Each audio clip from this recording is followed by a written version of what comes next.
Welcome to the deep dive. Today we're diving into something I'm sure is on the mind of every business owner and finance pro in the UAE. VAT. I know, not another VAT breakdown, but this isn't going to be your typical jargon-filled lecture.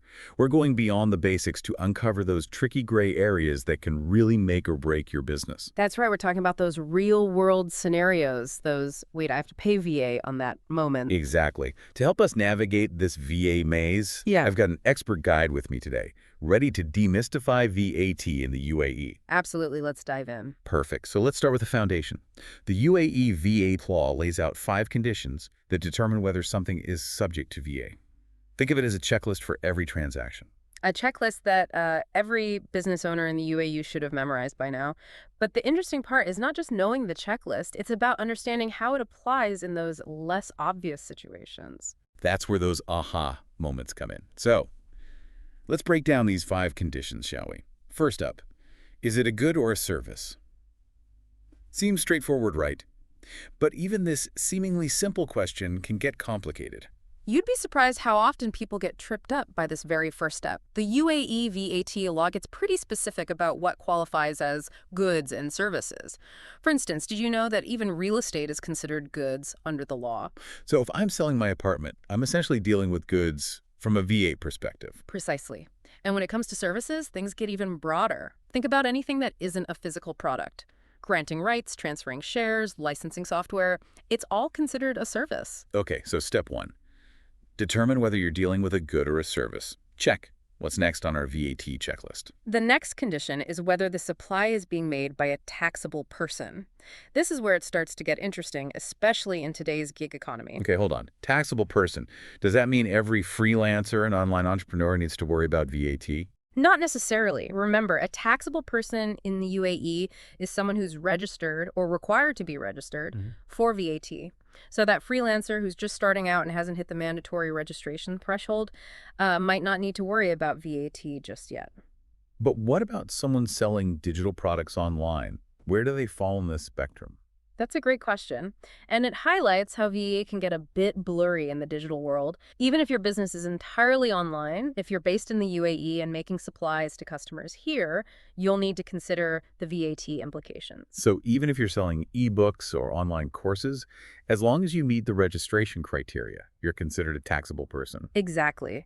The nature of the product doesn't necessarily dictate your VAT status. It's more about your business activities and whether you meet those registration requirements. Okay, that makes sense. So we've ticked off good or service and taxable person. Mm. What's a third condition on our VA checklist? Condition number 3 is all about location. Is the supply happening in the UAE? All right, let's say I'm an online marketing agency in Dubai, but most of my clients are overseas. How does that affect the place of supply rule? That's where it can get a bit tricky. For goods, the general rule is that the place of supply is where ownership of the goods changes hands. But for services, the primary factor is where the supplier is located. So in the case of my online marketing agency, even though my clients are scattered across the globe, my services would still be considered as supplied in the UAE. That's generally the case. Unless your clients are also registered for VAT in their respective countries, then the place of supply can shift. But, as you can see, it gets complex quickly, especially when you're dealing with services that can be delivered remotely. Definitely highlights the need to understand the specifics of your business activities and how those place of supply rules actually apply in practice. Okay, moving right along to condition number 4. This one focuses on the nature of the activity itself. The supply needs to be made in the course of business. So it's not enough to just be a registered business. The actual supply needs to be part of your regular business operations. What if, let's say, a tech company decides to sell off some old office furniture? Does that count? That's a great question. The key is to look at whether the activity is regular, independent, and ongoing. A one-off sale of old furniture wouldn't typically fall under this definition. It's about the intention and regularity of the activity. So if it's not something you're doing consistently as part of your core business, it might not trigger VAT. Okay, final condition on our checklist. What's the last hurdle? The 5th and final condition is whether the supply is actually taxable, exempt, or falls outside the scope of VAT altogether. So even if a supply ticks all the boxes we've discussed so far, it could still escape the VAT net. That's interesting. What are some common examples of exempt supplies? The UAE VAT law provides specific lists of exempt supplies. For example, healthcare and education services are generally exempt. Financial services can also fall under this category, but there are nuances depending on the specific type of service. And what about supplies that fall outside the scope of VAT? How are those different? Outside the scope basically means that the VAT law doesn't even address them. Think of things like the sale of bare land or certain types of international transactions. So it's like they're in a completely different realm, not even on the VAT radar. Exactly. But it's important to remember that just because something is exempt or outside the scope, it doesn't mean you can completely forget about VAT. There's a catch, isn't there? Always. For example, even if you're making exempt supplies, you still need to keep accurate records and comply with certain administrative requirements. Right, because the VAT authorities always need their paper trail. Precisely. And there are also instances where you might be able to recover input VAT even on exempt supplies. But that's a whole other deep dive. Okay, so we've got our 5-point checklist. Is it a good or service? Is it made by a taxable person? Is it happening in the UAE? Is it in the course of business? And is it actually taxable? You got it. And just like with any good checklist, if you miss even one item, the whole thing can fall apart. So no skipping steps when it comes to VAT in the UAE. Absolutely not. But now that we've covered the basics, let's get into those real-world scenarios that really put this checklist to the test. That's where things get really interesting. All right. Are you ready for some VAT brain teasers? Hit me with your best shot. Let's see if I've been paying attention. Okay, imagine this. A design firm in Dubai barters services with a furniture supplier in Abu Dhabi. No cash is exchanged, just a straight swap of interior design services for some fancy new office chairs. How does VAT apply in this situation? That's a good one. It seems like a win-win for both businesses. And since no actual money is changing hands, maybe VAT doesn't even factor in. Is that wishful thinking? It's a common misconception, but unfortunately, VAT doesn't take a holiday just because there's no cash involved. Remember, the UAE VAT law defines consideration very broadly. It includes anything of value that's exchanged, whether it's cash, goods, or services. So even though no dirhams are flying around, the design services and the office chairs themselves become the payment for VA purposes. Precisely. Both businesses need to account for VAT on the value of what they're receiving, just as if they had paid for it in cash. It's like assigning a monetary value to each side of the barter deal. Okay, that makes sense. So even in a seemingly simple barter arrangement, VAT is lurking in the background. What's another scenario that might catch business owners off guard? Let's talk about free samples. Imagine a cosmetics company launching a new line of skincare products, and they're handing out free samples at a mall in Dubai. Are these freebies subject to VAT? That's a tricky one. On one hand, they're giving the product away for free, but on the other hand, it's a classic marketing tactic to boost sales. Does the VAT law recognize this distinction? It does, and this is where understanding the underlying purpose of a transaction is crucial. In this case, those free samples aren't acts of pure generosity. They're a strategic investment to generate future sales. So even though customers aren't directly paying for those tiny bottles of moisturizer, the company is still benefiting commercially from giving them away. Exactly. And because it's a business activity happening in the UAE, they need to account for output VAT on the value of those free samples. It's almost like a hidden cost of doing business. You could say that. And it highlights how important it is to look beyond the surface level of a transaction and consider the bigger picture from a VAT perspective. Okay, let's keep those VAT brain cells firing. Got another one for us. Let's dive into the world of real estate. Imagine a developer building a luxury apartment complex in Dubai. They decide to keep one of the penthouse apartments for their own use. Does VA come into play in this situation? That's an interesting one. It's not a typical sale, but the developer is essentially becoming both the supplier and the recipient of the apartment.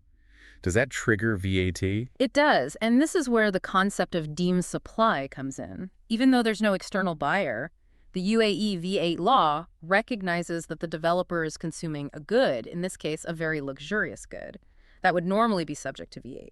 So it's like they're wearing two hats, the developer selling the penthouse and the lucky owner moving in, even though it's the same entity. Precisely.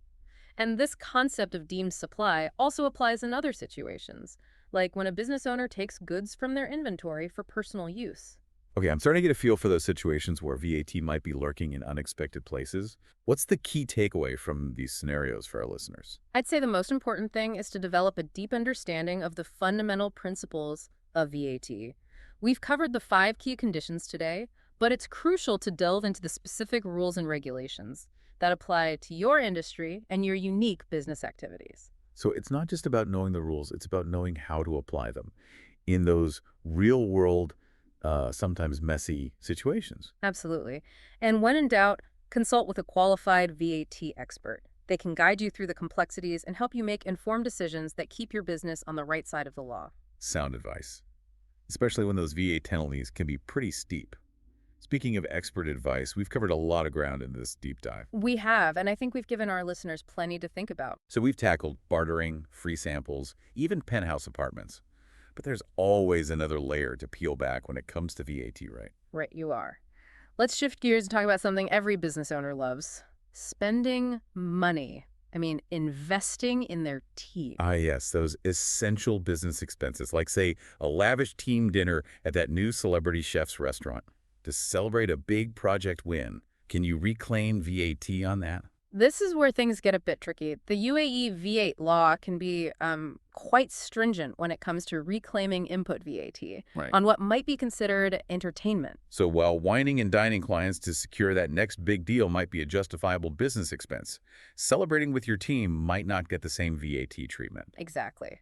While team morale is important, those celebratory dinners aren't directly tied to the production or sale of goods or services. It's a bit of a gray area, but generally the FTA takes a stricter view in these cases. Okay, no VAT deductions for celebratory feasts. But what about client gifts? Say, sending out fancy gift baskets during the holidays. Is there a VAT loophole there?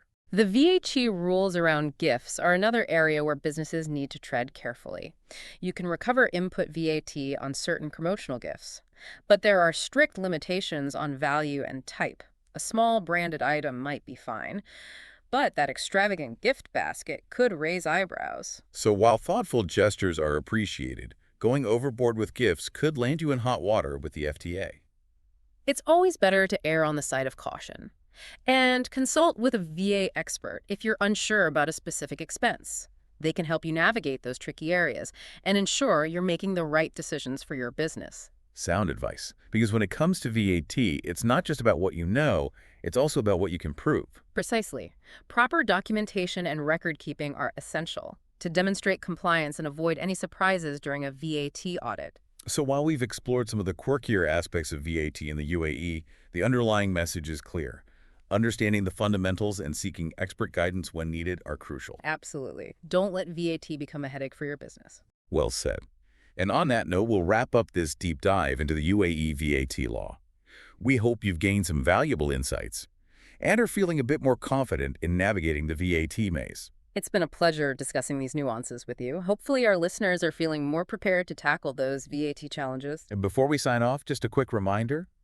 The information we've shared today is intended for general knowledge only and shouldn't be considered professional advice. Always consult with a qualified tax advisor for personalized guidance. Agreed. Always best to get expert advice for your specific situation. And if any of you have burning VA questions or scenarios you'd like us to dissect in a future episode, drop them in the comments below. We're always looking for intriguing VAT puzzles to solve. Until next time, happy VA navigating. Happy navigating, everyone.